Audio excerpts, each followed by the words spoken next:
How was your pocket square free? Let's not get into that right now, Marley. But I was thinking, though, if you download the Storm Team 8 app free, that Bill's blog, you can have free access to that, right, Bill? You're not charging these days, are you? Not now. No, he stopped charging. It's free over at woodtv.com. Hey, take a live look outside. Windy and warm. Temperatures surging well into the 40s. In fact, I'm looking at the weather board here. Big Rapids, Houghton Lake, even Cadillac are in the low 40s right now. Good news, the winds are going to come down tonight. Been howling all afternoon. They kind of peaked here as that cold front is pushing through, which is doing right now, and the winds are going to shift with that.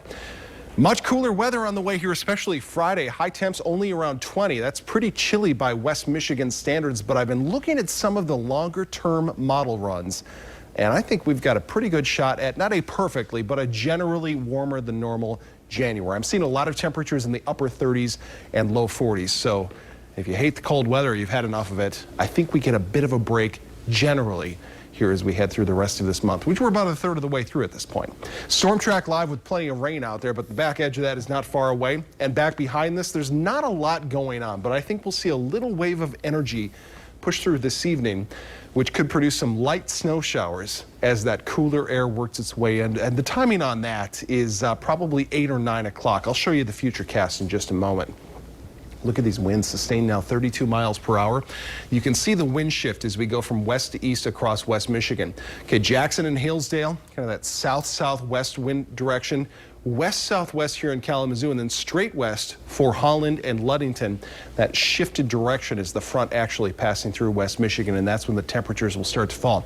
Now, the cold front in terms of wind, in terms of actual cool air, not a huge deal, but it is going to cool off for tomorrow. You can see that little band of snow pressing through here about 8 or 9 o'clock, and it's not going to amount to much. Overnight tonight, mostly cloudy, and I'm thinking we're going to be dry for much of tomorrow with plenty of cloud cover, but temperatures start the day below freezing. So we've got a lot of slush out there. We've got some puddles with a low around 28 tonight. Some of that is going to freeze over, so be very careful here tomorrow morning and overnight tonight, because I expect the possibility for some icy roads across the area. Here's our 8-day forecast. 42 here for tomorrow, 30 coming up on Thursday, though, so some much cooler air is not far away. For Friday, partly cloudy and 20. That's it. Very cool day, but we'll see some sunshine. Saturday, it looks like chance of snow, 28, and then upper 30s to around 40 coming up here Monday, Tuesday, Wednesday. So personal preference here, Marley, I mean, would you rather have cold and snow or what we have right now? Because it looks like we're going to kind of be stuck with this for most of the I don't mind what's out there right now. I mean, it's icky and messy, but oh well, right? I'm in the mood for a big snowstorm. I don't see any coming up here. Of course the weather guy says that.